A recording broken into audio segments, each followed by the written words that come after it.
Hello, everybody, and welcome to Friends of the Force, a Star Wars podcast. I am your host, Brad Whipple. Thank you all for tuning in, as always, and happy August.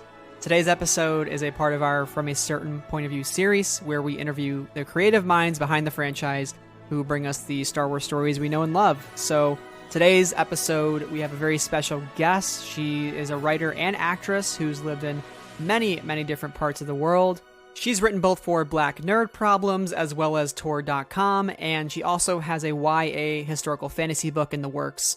However, she will be making her fictional debut this November in From a Certain Point of View, The Empire Strikes Back from Del Rey Publishing. So without further ado, let's get right to my interview with writer Brittany Williams. So what I told you was true, from a certain point of view. A certain point of view? Luke, you're going to find that many of the truths we cling to depend greatly on our own point of view.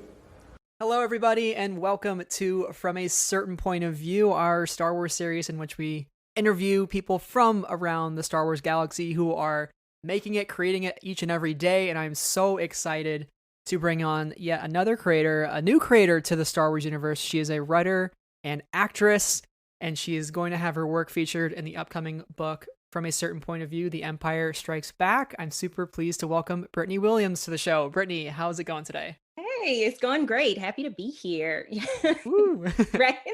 Well, welcome to the Star Wars universe. We're happy to have you, at least in a publishing realm. Obviously, you've been a Star Wars fan for quite some time, Yes. but it must feel super exciting to join the publishing family. I think Star Wars publishing has been such a great place for people to come in and share their perspectives on Star Wars, because there's just so many books coming out, and Right. it's just so ample with opportunity for new voices. So how does it feel to start to be a part of that family now? It still feels a little surreal. Like it's oh goodness. It's like basically it's like I'm writing fan fiction, but it's not fan fiction because it's canon. So it's one of those things that, like, as a fan, you kind of dream of being able to do, like, to influence or like participate on a creator level with this thing that you love. And so it's like here I am doing that. And I still can't believe it. Part of me won't believe it until like the book is printed and I like open it up and see my story and like can sign my name next to it, and I'm like, oh my gosh, it's here, it exists. So yeah, it still doesn't feel real.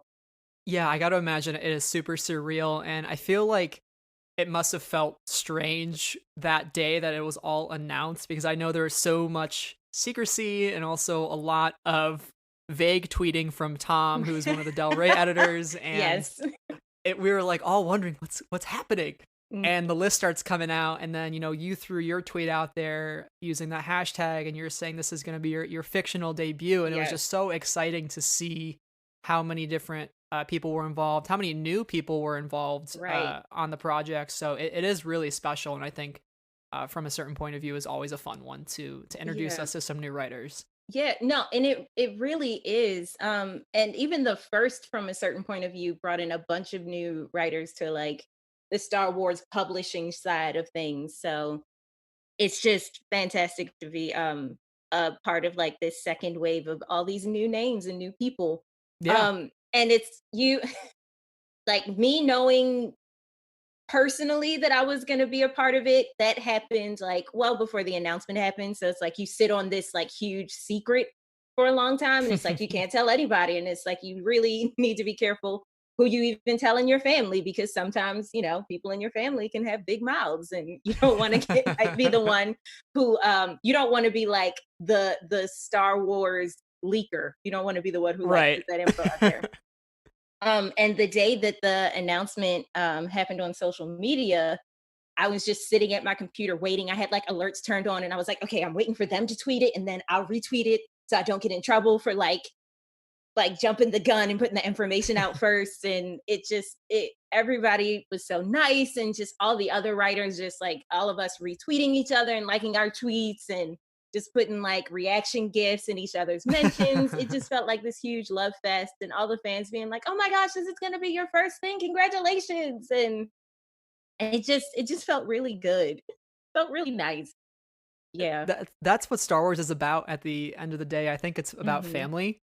Yes. And even within the franchise and outside of it, I've found a lot of my friendships through Star Wars, and I think that's the same for many people, right? Because we all Hmm. share this crazy, rabid passion Right. for this galaxy and the characters within Yes. it, and the fact that we go so crazy over 40 tertiary characters from a Right. movie, right? Like, Yes. oh, that one guy in the background with an ice Oh cream man. container, need like 20 pages about him. Let's go. You Yes. know, like, and that's Yes. just so special about Star Wars. Right. I mean, but that's like the quintessential fan experience. Like you somehow like this character in the background who like barely gets any like real screen time, something about them like catches your eye and you're like, "Oh, I want to know more about that person." I wish that like they got their own spin-off movie or something, but that's not Mhm. usually the case. Then you have like from a certain point of view where you really do get that. Yeah. So we don't have to crawl through AO3 looking for it. Love that website. I'm guilty. Yes, I've me written too. stuff on it before, so Oh, I have too. I'll So, and on fanfiction.net. So, and like old school live journal fanfic. So, yeah. don't, there's no shame in that. None whatsoever. So, rewinding our time machine to go back to when you first had Star Wars come into your life, what did that Hmm. look like for you? What did that relationship with the story look like, and how did it influence you, whether creatively or professionally? So I was born in 86. So I came into a world that like Star Wars was huge already. There's no way that like growing up I could not experience Star Wars. I think the first Star related thing I saw was like the Star Wars episode of Muppet Babies. Ooh, um right. So that's a so new it's one. like yeah. I love that though. Right. And then like the official first Star Wars movie that I saw was The Phantom Menace, and I saw that in theaters in 1999. So it was a little I wasn't quite sold yet. Like I was like, I know this has to be good because everybody loves it, but this movie, I'm confused. So I kind of like really, really dove into the fandom like fully later on. And I've always been a fan of Princess Leia because at my core, I'm a Disney princess fan.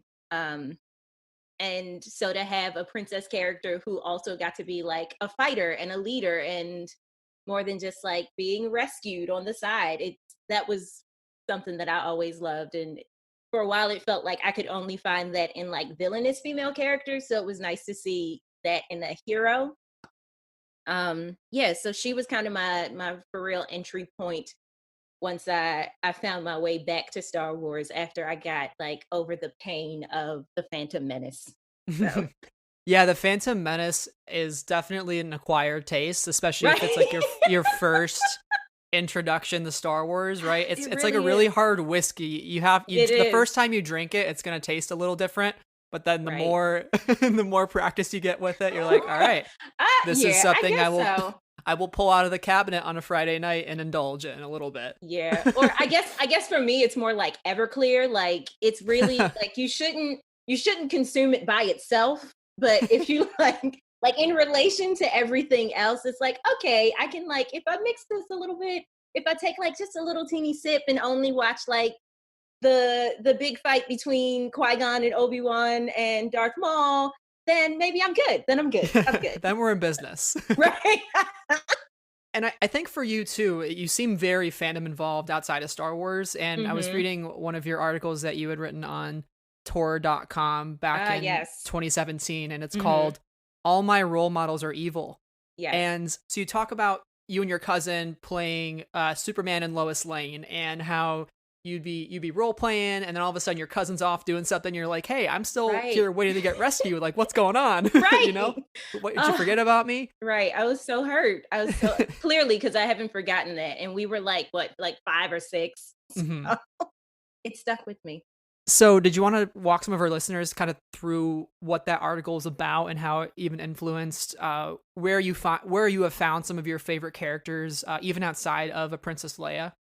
Yeah. So basically with that article, I kind of started by going back to when I was a kid and hanging out with one of my male cousins, and we were playing Superman. Of course, he's a boy, so he got to be Superman, and I had to be Lois Lane. So my role as Lois Lane was to wait in the living room to be rescued by Superman. So I'm waiting, and I'm waiting, and I'm waiting, and I'm waiting, and I'm waiting, and he never comes. And so eventually I'm like, well, what's going on? And I go find him, and he's off doing something else because he's done playing Superman and he's like defeated the bad guy and never came to rescue me. And that like no, I didn't want to be like that female character who always like waited to be rescued. I wanted to be a part of the action. I was like, well, why can't I be Superman? And it's like, cause you're a girl. And a lot of the like entertainment that was coming out when I was a kid, if there was one female character, then usually she was the one always getting rescued, or she Mhm. was like the like teen mom or like the teen cheerleader or something. Except if she was evil, then she got to fight. Usually she could like beat the good guys. So I was like, well, if I want to actually get in on the action, I have to be evil. And a good example, y'all may not remember this show. It's the American dub of a Japanese anime. It was called Ronin Warriors, and there was a female character on that show called Lady Kyra, and she was like stronger than everybody else and unbeatable to the point where they couldn't defeat her. They had to turn her good to like Mhm. beat her. So I was like, yes, that's who I want to be. That's my character. So yeah, I just found myself leaning like going towards the strong female characters who could like really fight so I could be involved in the like actual role playing instead of just chilling on the sidelines pretending that I've been tied up by the bad guy and waiting for Mhm. somebody to remember that I'm part of the game too. And like I said, that's what drew me to Leia. That's why I love Rey. Um and like of course love Ahsoka. Mhm. Um Asajj Ventress even. yeah. She's definitely kind Oh of my fits in that gosh, she's so category, you know, great. that ruthless confidence that you talk about. And it's just it's interesting to find yourself like wanting to be like I want to be the bad guy. You know, Mhm. I want to like those are the female characters that get to be confident, that get to be assertive, that don't have to put up with just being pushed aside or just be there to provide information. So, yeah, that has kind of followed me into every single aspect of my fandom. There's also a little part of me that still loves like Cinderella and Sleeping Beauty, but sometimes you got to go for the evil characters. Yeah, no, absolutely. I'm a huge Kylo Ren Ben Solo fan, so Mm. I always love me a bad guy every Mhm. now and then. And Leia, especially, I think in that first movie, A New Hope, she is kind of the, rescue me character, but Right. immediately once she is rescued, she's like, Right. get out of my way, into the garbage chute, flyboy. Right. And she takes control right away, and she really Mhm. develops herself as a leader in the beginning of The Empire Strikes Back, and as somebody who goes on to rescue Han Solo, and the roles Mhm. kind of flip themselves on Right. its head, and then becoming Resistance leader. So she follows such an amazing, incredible path while Mhm. losing so many things around her that are important Yeah. to her, like her planet and Mhm. her husband and her eventually her son. Like there's just so much trauma that she goes through, but she Right. maintains hope throughout all of it with that She little really bit does. of confidence, a lot of Right. confidence and strength, Yes. and all the qualities you want to see uh, in those characters that for you had mentioned you'd only ever seen in Clint Eastwood or Bruce Lee or John Wayne. Right, right. So, and like even in the very beginning of A New Hope, like as soon as she's in front of Tarkin, she's like, "Oh, I knew it was going to be you." She doesn't back down, and she gets tortured and all that stuff. Like it's just she's such a great character. If only they'd let, Carrie Fisher wear a bra. Going to the Empire Strikes Back and watching it back then and now getting Mhm. to add your voice into that story, what did the process look like for you to get involved with the upcoming From a Certain Point of View book? Like when did you first find out about it, and even what has been your relationship with the Empire Strikes Back? Because I think for many people it's one of the most renowned of the Yeah. films. Yeah. So Empire Strikes Back, of the films, it's definitely in my, I want to say it falls either third or fourth. for me, like of the top films. And as far as me getting involved in the anthology, I had met Elizabeth, one of the editors, at like multiple cons and stuff, and developed a rapport with her. So I was like, gosh, I really want to like write something for Star Wars. And luckily, before they started picking writers for this, I managed to get a literary agent. So I made sure to like let my agent know, like, look, I'm really interested in Star Wars. I sent Elizabeth, or I got a sample of my writing. So I'm working on a separate YA novel Hmm. that I have a draft of. So I sent that along so they could get a sense for my writing and understand that I'm not just like trying to throw myself in there with no skills to back up my bravado. So yeah, she read my samples and she reached out to my agent and invited me to be a part of the anthology. And I really believe that these the From a Certain Point of View anthologies are kind of like ways for them to audition new writers or Yep. to bring new people in. So the timing was right. I was prepared. I had the right person in my corner to kind of put me out there, and yeah. So What does the timeline look like? Have you already started writing the portion of the book from you, and like how long do you typically get for this sort of thing when there's so many different authors involved? Because I would imagine maybe the time is shrunk a little bit because there's yeah, so much to edit. But and it's also coming up in a few months, which is crazy right. to think about, right? So yeah, you had to Yeah. have already started writing it. I'm losing track of time No, it's in yeah. my What is house. time? What is time? No, but yeah, I've already written it. Can't tell you what it was. But yeah, I think I the easy part is each writer writing their own pieces because all we have to deal with is ourselves.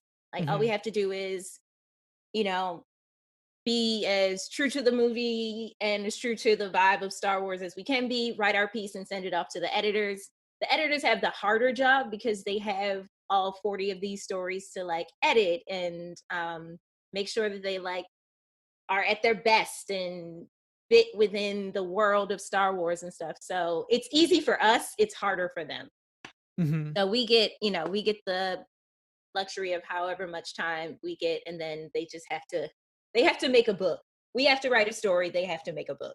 Yeah, So that makes definitely makes it a little easier on you, and just kind of get in mhm. your own zone and Yeah. write to what you feel and what matters to you, you know? Mhm. And you have an upcoming young adult historical fiction book coming out, which I'll ask you about a little later on. But the Star Wars book is your first piece of fictional writing. Yes. You've written for Black Nerd Problems Yes. and that article that I mentioned from Tor.com. Yeah. What's your writing background before this? And like how did you Yeah. originally get into it? And then what made you kind of want to take that first leap into novel writing and fictional writing, especially? Like what are some of the challenges in going from more news based articles to like full Right. fledged stories? So my writing background, as odd as it's gonna sound, as far as fictional stuff, it started with fan fiction, Hmm. honestly. Like that was my entry point. There was a time when I was a kid that I pictured myself writing a book. I imagined like being a writer and I wondered what that would look like. But as I'm sure other people have had this experience, I had an English teacher in particular that made me feel like I was too stupid to be a writer.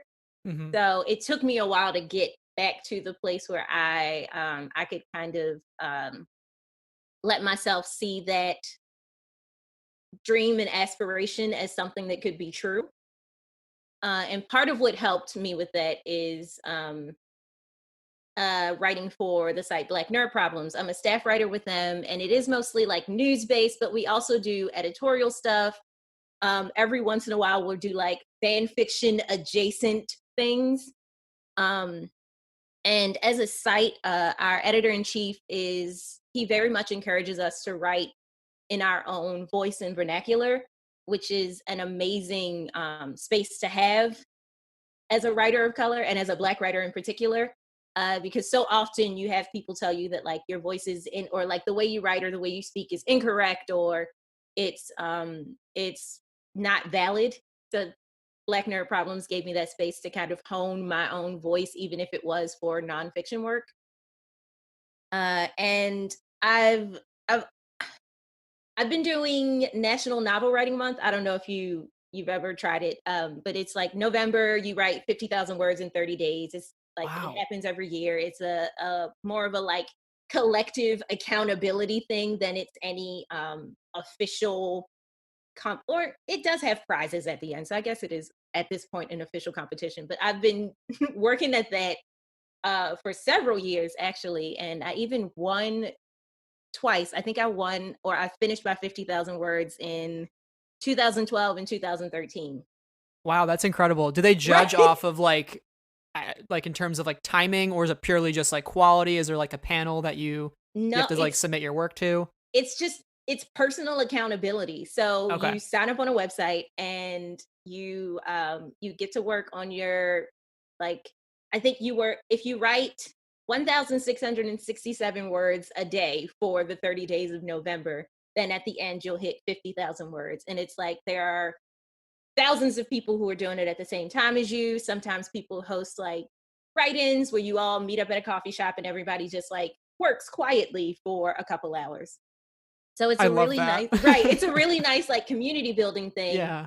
And at the very end, you or to in like the last week of November, you can start to like um upload your work to the website. So they'll like tell you how many words you've done. And if you win, then they have really awesome like discounts for stuff. So there's like one place that offers discounts for like getting a printed copy of your book. They do discounts for the writing program Scrivener, which is what I actually use to write. It's a fantastic program, and all kinds of other like supportive discounts that you can get. So and it's also a great feeling to know that you can sit down and write 50,000 words. Because thinking about it like from a cerebral standpoint, it seems impossible at times, but once you've done it, it's like okay, this is basically a novel. I can do this. Hmm. Um, so working at that, I just finally, I had all in even in winning, I had written 50,000 words, but I hadn't necessarily written a complete story yet. So I finally told myself, all right, I'm going to sit down and write this whole story. Sat down, uh, wrote a whole story, beginning, middle, end, and yeah, the rest is this is the book that I'm working on now. So it's gone through a couple edits, but yeah, we're getting there. I never knew about National Novel Writing Month, but that sounds like such a fun event and very, like you said, very Yeah. community based. I'm sure instead of coffee shops this year, it'll be Right. large gatherings on Zoom, Right. which will look a little different. But yeah, that's Yeah. incredible, and it really seems like you did gain so much confidence from your work at Black Nerd Problems and Mm-hmm. from this yearly activity, and to really get to that point where you said, yes, I am ready to write a Star Wars. Because I Yeah. think most No, people might yes. shy away from that, and say, I don't know if Yeah. I'm ready yet. It's a lot of pressure. There's a very Yeah. passionate fan base, but like you're just Right. I ready mean, to go. I still have those anxieties, but it's like Hmm. once I signed the contract, I had to do it. Like there's no backing out. Like once I committed and like I said yes to the offer, I couldn't back out and be like, I don't believe I can do this anymore. Thanks so much for the offer. Like I really had to rise to the occasion. And there's part Yeah. of me that is nervous about how my story will be received. And, I'm hoping that people will love reading it as much as I loved writing it. Hmm. But I guess we will find out in November. Yeah. You And know? your other book, so the one I mentioned earlier, the historical Hmm. fiction book you're writing is called That Self Same Metal. Yes. Well, So working title so far. But perfect. Now I wanted to ask you, I know you're a big Shakespeare fan, so yes. is that title, working title based off of King Lear, Yes. that quote? Okay. Yep. Yes. So I'm not too familiar with King Lear, but I Right. knew No. like that's where that came from. But Yeah. how has Shakespeare influenced your desire to write this project, and what can you tell us about this upcoming book? Yes. So oh man, Shakespeare. Like I've been in the Shakespeare fandom since I was like a kid. Back in the 90s when Shakespeare the Animated Tales used to show at 7 o'clock on Saturday mornings on HBO. So since then, I've been obsessed with Shakespeare. Um, and I don't know. My my desire to write this particular novel, it's set during Shakespeare's time. The main character, her name is Joan. Her twin brother is an apprentice with Shakespeare's acting company, and she does fights and helps take care of some of the props for them, and gets caught up in this whole plot by the Fae to take over all of England and stuff. And it's a lot happens, but basically, um my main desire, or the main inspiration behind this book is, as an actor, I've always wanted to perform Shakespeare, and as a Black actor, I've run into a lot of hurdles in performing Shakespeare, because it's a lot of people treat it as this place that's exclusively for white actors. Hmm. And any non-white person who steps into or attempts to like become a part of the world of Shakespeare is coming in as an outsider or an interloper. And in my studies of that time period and close reading of the plays, it became obvious to me that that wasn't true. Like, London in the 1600s and the late 1500s, and actually all of the 1500s and for all time, London in particular was not as it was a very metropolitan city. It was multicultural, and there were Black people, like, and they weren't enslaved at the time. So I just want to I want my book, or this book is me, my attempt at putting that knowledge out into or like just putting that out in the mainstream. Hmm. And it's my basically my assertive claiming of space as a Black Shakespeare fan, to be like, you claim that I wasn't here in history when in fact I was. So, and Hmm. there are also I also include a lot of queer characters in the book, because people would like to think that um like gay, lesbian, trans characters, bisexual characters, or people, all of these people just kind of sprang up in the last like 100 or so years, and that's completely not true.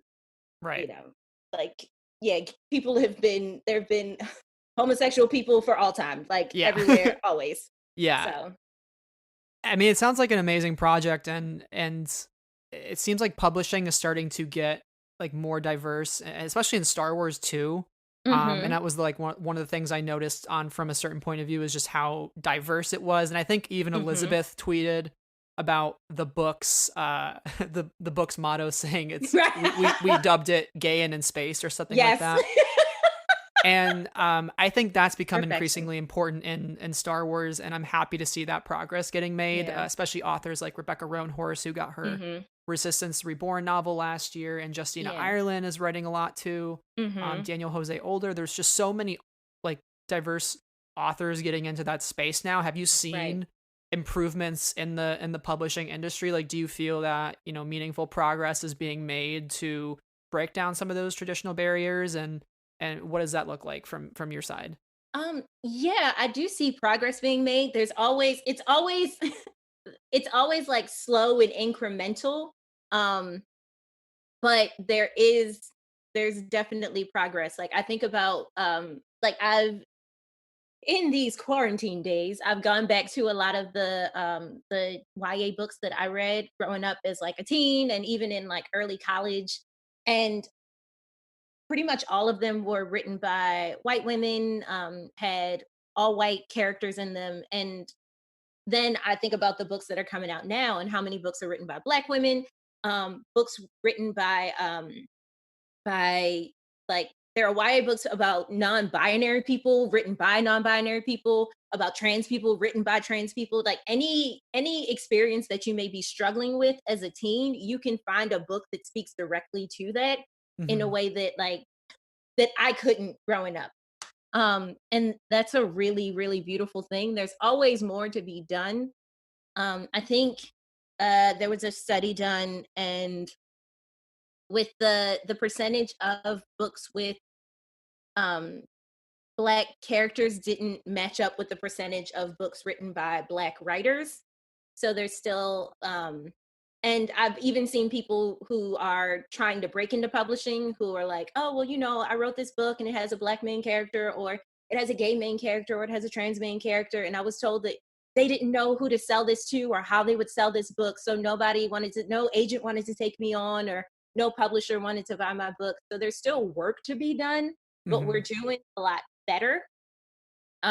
There's a lot, Star Wars in particular has been doing better with their books and comics and with representation in those than they've been doing in the films and TV shows. I think the animated shows are doing much better, but especially the films. It's like, how long did it take us to get a Black woman character who had more than 4 lines and didn't die in the movie? Like, how long did it take us to get there? Yeah. So yeah, there's definitely some progress to be made there, and I know there were some rumors floating around about like a Lando series, and I hope if that were to ever happen, getting people behind the camera that can really articulate that point of view. I know like Donald Glover especially, who it seems like you're a big Lando fan. I was reading one of your articles on Black Nerd Problems about how your claim that Lando is more smooth than Han, which I would actually completely agree with. Yes. Him being involved in Star Wars, and he does Atlanta, and he writes, produces, directs that show. So I really love to see that kind of work translate into Star Wars, because we really truly haven't seen that yet. Right, we haven't, and he's a great Lando in Solo. Like, he's amazing in Solo. Yeah, we didn't get enough of him in Solo. We could use so much more of Donald Glover's Lando. Like, I personally could, and especially if it's like pansexual Lando Calrissian. Like, love it, give it to me. That's what I want. Take my money now. Give me this. I could watch like an 8-episode series of him just like with his feet up on the dashboard of the Falcon, speaking into that thing, going Calrissian Chronicles episode number 4. he just talks like a fireside chat. Yes, I would love that. Would be perfection. Oh man. Yes. But yeah, I totally agree with you, and I think publishing is doing a great job. I'd love to see even more progress made with the films, and even somebody like Rick Famuyiwa, who was a director on The Mandalorian. He did 2 his episodes were fantastic. Yeah, I mean, The Child, the stuff that he did with his episodes in particular were just so pivotal and like hard to execute in some ways. And I just have like the utmost respect for him, and I think he's returning for season 2 as well. So it was really excited to see him be the very first, alongside Vic Mahoney on The Rise of Skywalker, to be the first, Black directors in Star Wars. Right. That was really great. And you can really see, I think The Mandalorian benefited from having so many different directors with different perspectives and points of view, handling the material and also being allowed to put their stamp on it, because Taika Waititi's finale episode is so like quintessentially him, but it's still completely Star Wars. Yeah. Yeah. And that just goes to show you can really get the spirit of Star Wars. It's never just, one thing. And I think that's something like what From a Certain Point of View does, and what, like you're saying, The Mandalorian does. I really love when there's a lot of creatives that come together to create one single product, rather than kind of leaving it in the hands of a few people.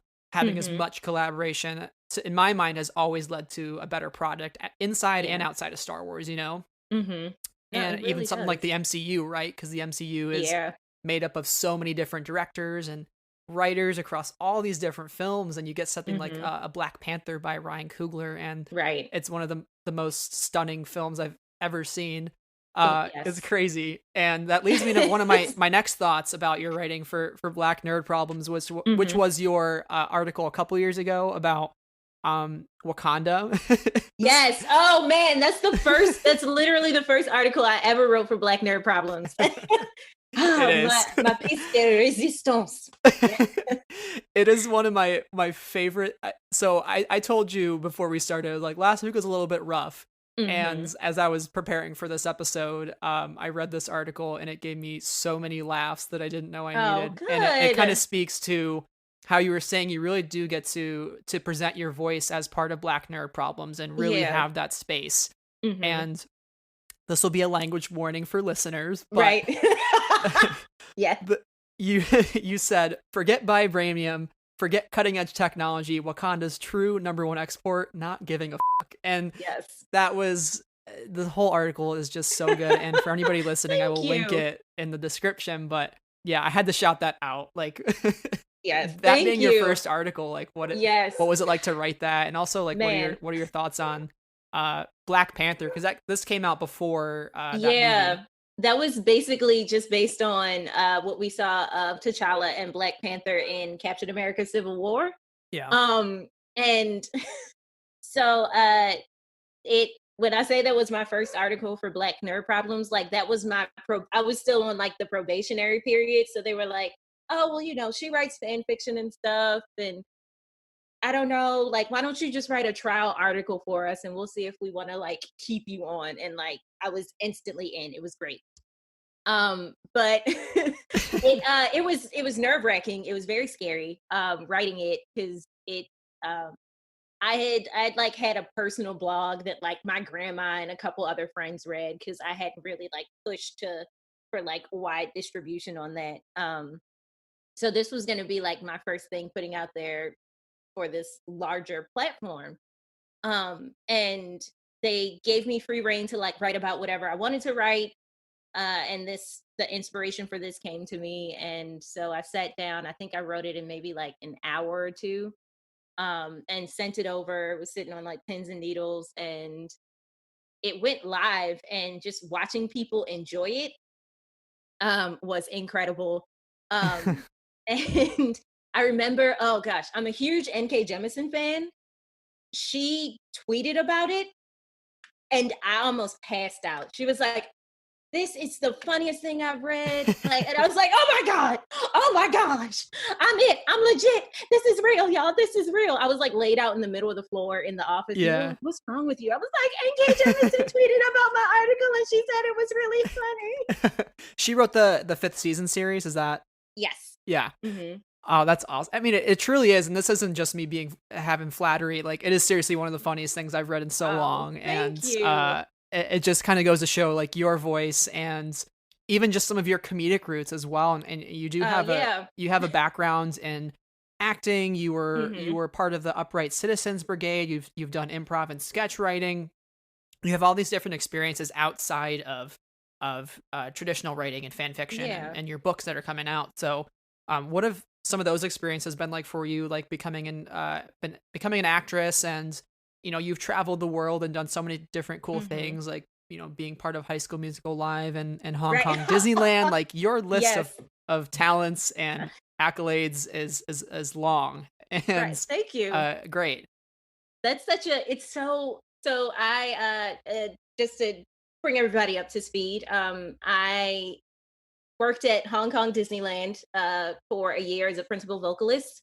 I was in their Lion King show. I did their High School Musical show, and I was there during the Beijing Olympics. So we had another show that was called Mickey Presents Dream Sports Moment. And I was like the sports coach that was helping Mickey and Minnie and Goofy and Donald and Chip and Dale all find like their dream Olympic sports. It was hilarious. And that was, you know, a thing that I did in life. So yeah, with the acting, like with acting leading into writing, they organically fit together in such an unusual, but really, when you think about it, it makes so much sense. So as an actor, you have this set of words and you have to build a person from it. And when you look at writing, you have this idea of a person or people or a world, and you have to put that into words.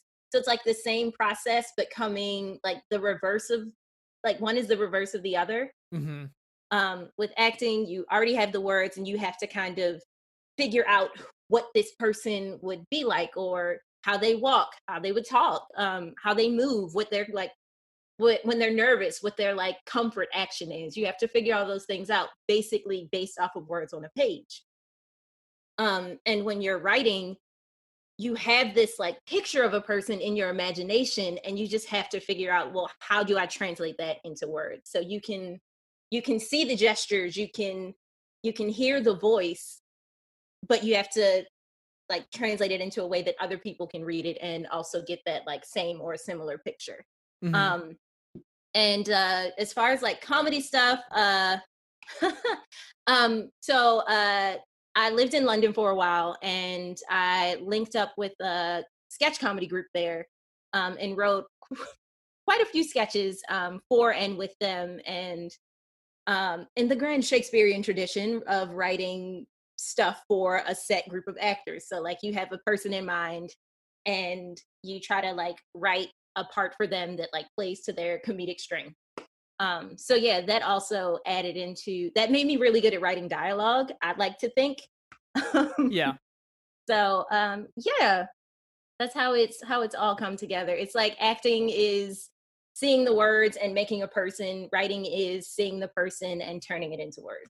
Yeah, I could absolutely see how those two things really feed into each other and help the creative process. I would even Hmm. imagine, like, do you ever, when you're writing a character for your stories, like, do you like act out what you're writing to be like, does this make sense? Like what I'm Right. putting on the page, or Yeah, I'll play it in my head like a little movie, and Mhm.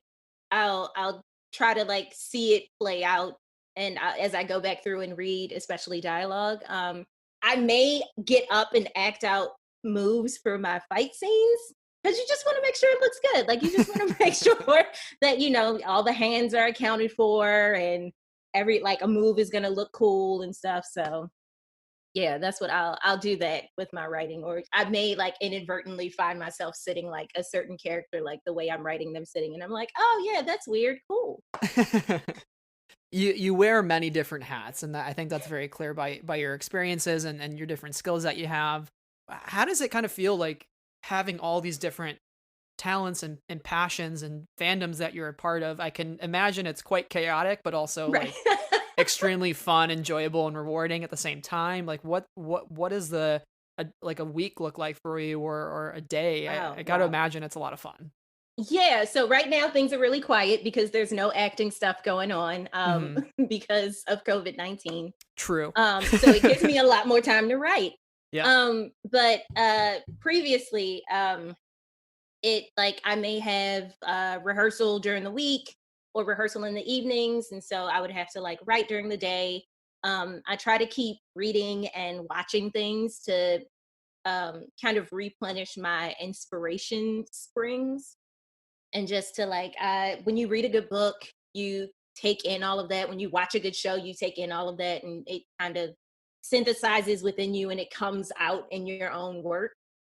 So I try to kind of keep that going. Hmm. And I I also am really bad at taking on too much and making myself too busy. So before Outside got canceled this year, I was going to be in a production of Twelfth Night, Shakespeare's play Twelfth Night down here Oh in wow. New Orleans. And rehearsals started in May, and rehearsals actually would have started the week I'd scheduled my wedding. So my plan was to go to rehearsal. My wedding was going to be on the Friday, and I was going to do rehearsal on Tuesday and Wednesday. We would have like the guests get in and do the welcome party on Thursday, and then get married on Friday, and then I was going to go back to rehearsal on Saturday. So A just to busy let you know, week. right? So just to let you know, like the kind of workaholic I am or can be. The good thing is with writing, it can happen anywhere, and it can be like a kind of it's a more solitary thing at Right. times. Acting, not so much. Like you have to be around other people, you have to literally perform in front of an audience. So it's hard to find balance sometimes. It's something I still struggle with, and it does feel like it can feel really chaotic. It's two separate creative fields. So most of my like my college background is all in acting. I have a bachelor's degree in musical theater and a master's degree in classical acting. And one thing that like I was told in undergrad a lot was you can't have a plan B. You can't have a backup plan. Like if you really want to make it in this business, then it has to be like only acting. You have to only focus on that and you can't think about anything else. Like if you have a plan B, that means you're going to fail. And I realized that that is not good advice. It's not sound advice. It's not solid advice. So, It's quite intense. right, it is. And it doesn't make any sense. Like Yeah. you just, it's okay. You can be passionate about more than one thing. So still in the process of like unlearning that, and just finding a way to balance both things, like my passion for writing and my passion for acting. And, one can feed the other. I wrote myself a one-woman show last year that I performed about, oh God, Mary Jane Richards, who was a free Black woman who lived in Richmond, and she went undercover as an enslaved person in the Confederate White House and would pass secrets to the Union through a spy network. Um, so like I was able to write that for myself and like make my own work. And then now, like like a big struggle now for actors is that there's no work to be had because it's not safe for us to work. It's not safe for us to gather to film things on set. It's not safe for us to be in the theater.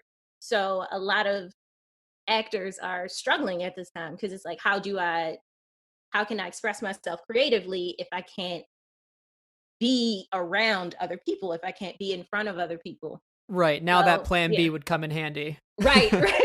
So thankfully I have like my writing to lean on and to focus on. And yeah, it's been a blessing in like this time. And I do still miss acting. I do still want to like get out there and perform, but I at least have something that I'm equally passionate about and that is equally creative to work on. Yeah, and as terrible as things feel right now, and not really getting to do the things we love, it's been a good time for introspection, I think, for a lot of people, Yeah. and really nailing down, okay, once the dust settles, hopefully, at some point. Right. It will. It has to. Yeah, it will, has will. to. I have to believe. I have to hold out hope like Leia.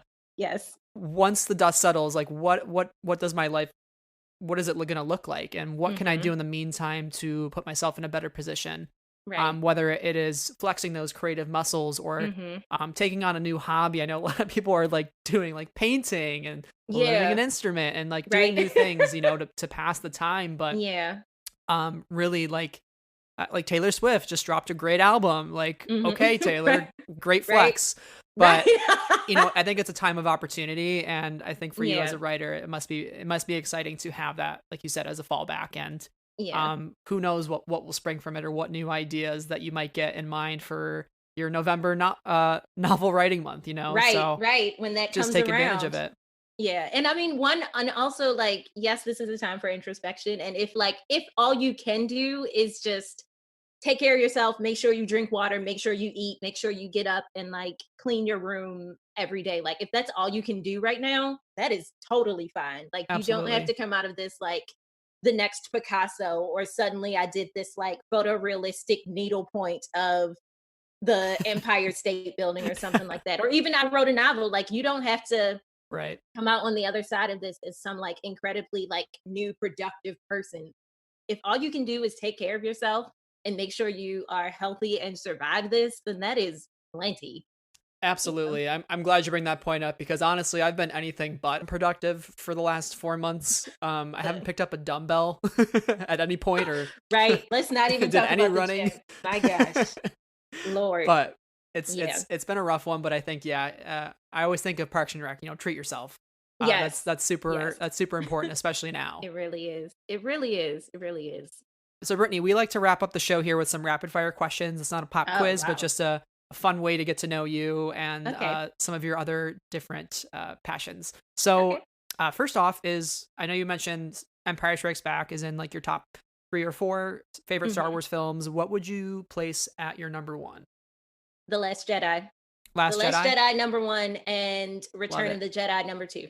I love a person with taste. Let's go. Yeah, thank you. Yes, the taste just jumped out. Yes. Last Jedi is my favorite, and I I'm love it looking so at the much. poster right in front of me at my Right. podcasting station. It's one of my favorite films. But what particularly about The Last Jedi do you love the most? Oh God, I love the visuals. I love that it's a movie about failure. Like every single plan that everybody makes just fails constantly. And I love the use of color. I love how it feels like claustrophobic and also large at the same time. Mhm. And that moment, like the how they use like sound and silence, it's just it's such a like well made, like well directed, it's like it's just such a good movie. And it Yeah. just your heart, like my heart just can't.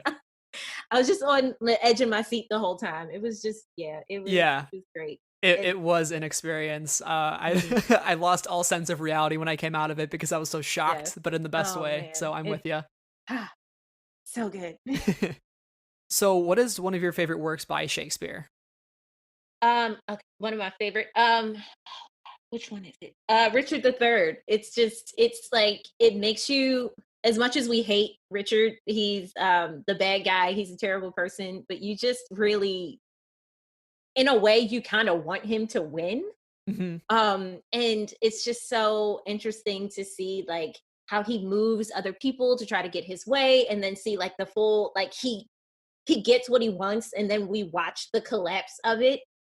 And I one thing especially that made me love it is I saw an all male production by this theater group called Propeller, and it was set in a slaughterhouse. Whoa. Right. So it was like they like executed somebody with a chainsaw, and they like pulled somebody else's like intestines out, and it was really gruesome. But like I knew how the play went, but I still spent the whole play on the edge of my seat. So yeah. So your website bio says that you're the keeper of 90s theme songs. So I want to Yes. know from your opinion what is like truly the pinnacle 90s Oh theme song. I man. have some of my personal favorites, but I wanted Yeah. to know what yours were. Darkwing Duck, of course. Mm, Um, I like Goof Troop because it has a random like jazz scat in it. The old Deke Sailor Moon dub, like Sailor Moon theme song, is very motivational for me personally. um, and oh man, the Family Matters theme song, like oh the yeah. '90s was just like such a great time for theme songs, and those are like all theme songs with lyrics. But of course, like the X-Men theme song was great, and it had no lyrics. Like it's just all really what a feast. What Yeah. a feast the '90s was for all of us. I had Family Matters down as well. I really was a huge fan of Boy Meets World. That Oh was one of my yeah, and they had early ones. multiple ones because then there was the Yeah. one that was like when the boy meets world, It's like when they're all grown up and you're just right? emotional, you don't want the show to end. Oh, Home Improvements is a classic. oh Gotta love the yeah, Tim that was Allen good. random sound that he throws in there. Yep. And then Sister Sister, which I just found out apparently Netflix got the rights for that Yes, show, so yes, maybe we'll see a revival of that because that was one of my yes. favorites It growing up. yeah, yes. That's another one that had like multiple versions. That was always like the best thing. Like when the when it was like the remix of the theme songs, and you got to hear like new stuff. And oh man, Yes, I'm praying for some more Sister Sister content. Love but yes. it. So there's a lot happening in Star Wars. There's so much from publishing the TV to movies. What excites you personally the most that's coming out, or what has been something in the last year that's really been impactful on you? I am really excited for the Mandalorian season 2. Mm-hmm. I loved season 1 of the Mandalorian.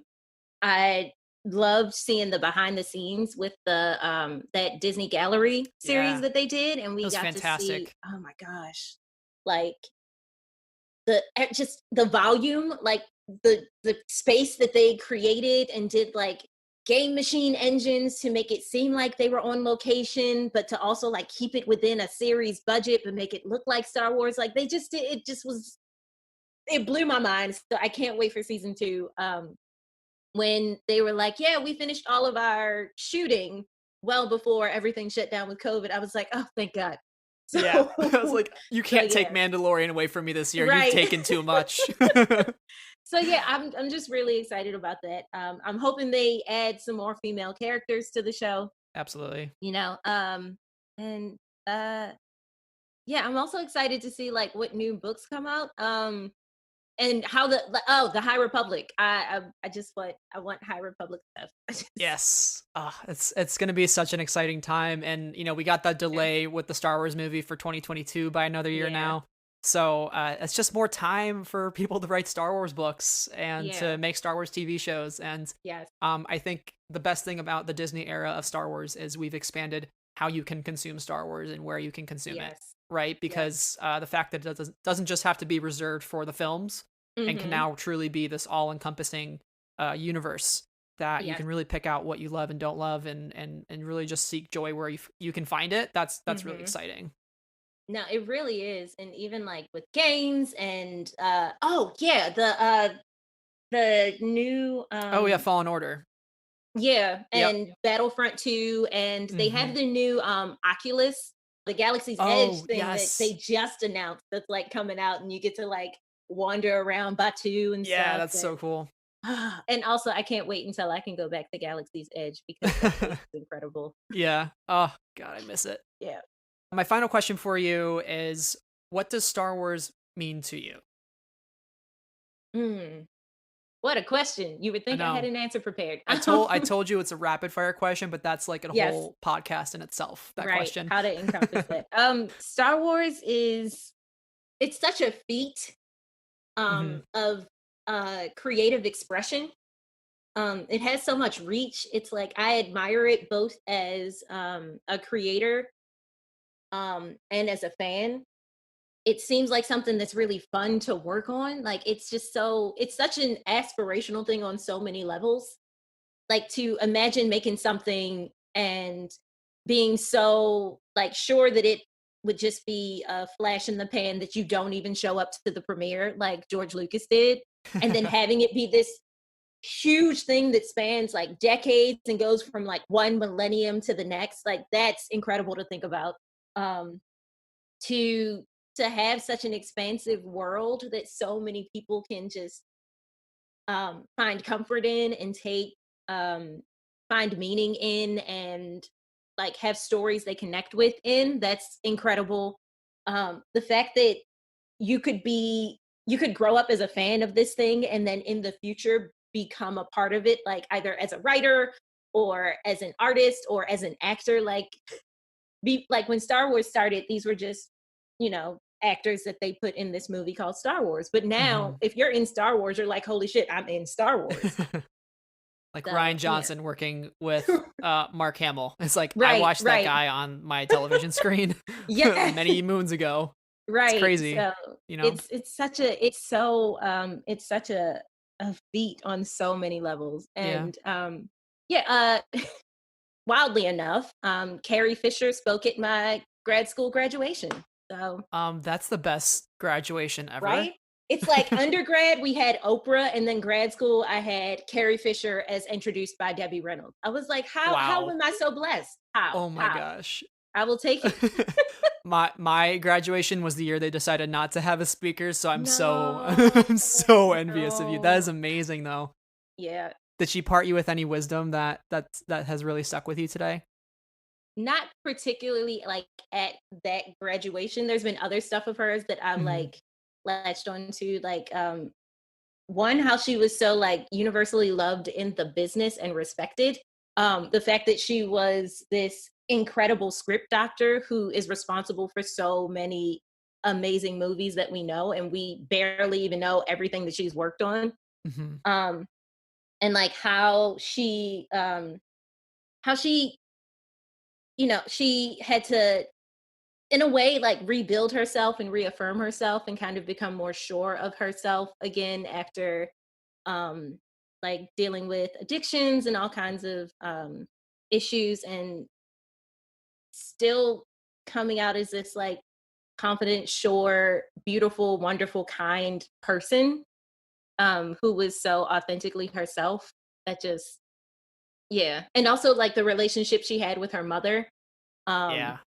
Yeah, it's just really incredible. And the fact that I don't think she even graduated from, she did go to the same school I did, but she didn't graduate, but they still invited her back to speak at graduation. So I was like, that is incredible. I respect it. Like, respect the hustle. So. Yeah, Carrie Fisher is truly one of the biggest icons ever. And Yes. she has done so much for so many different things. And I miss her every day.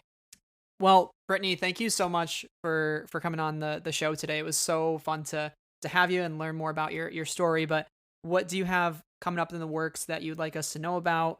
And where can people find you online, on social media, or your website?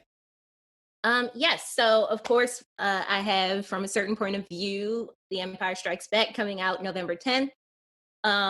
Keep an eye out for that self-same medal. It is still being polished up, and you can watch my website, BrittanyandWilliams.com, to get more info about that.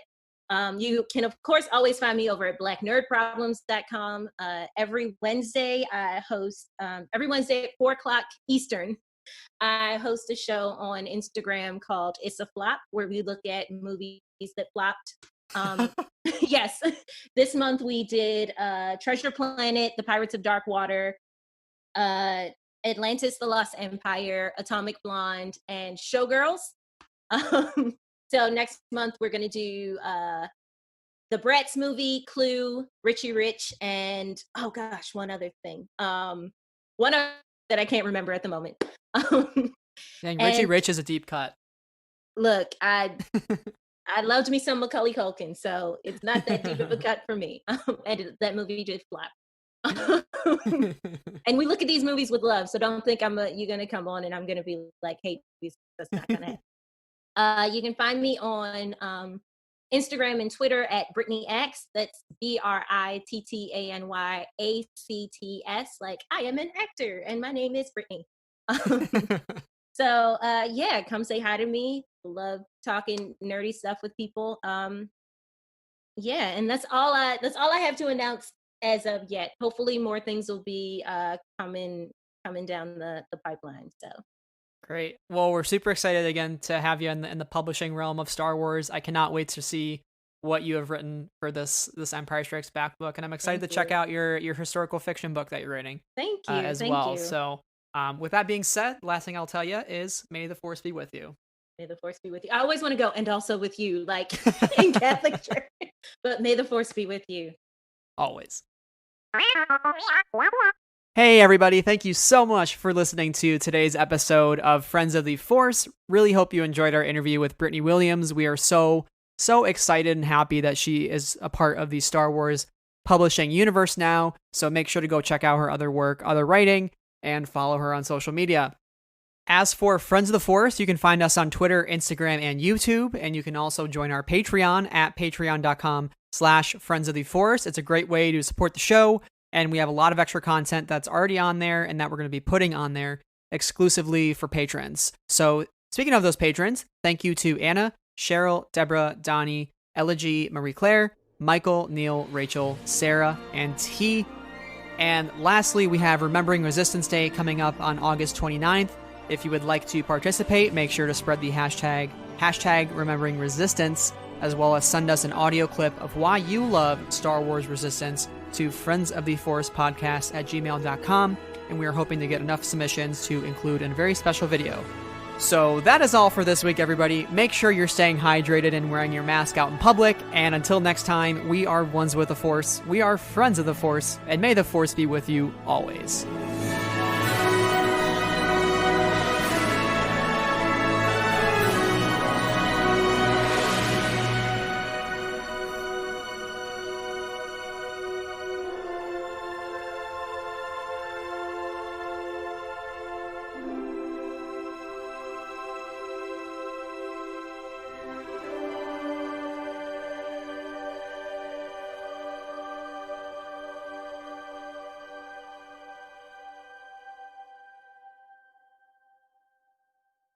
Friends of the Force is a proud member of the Star Wars Escape Pods network. To learn more about our sister shows, find us on Twitter at WeAreEscapePods. The Star Wars Escape Pods network, promoting positivity in fandom.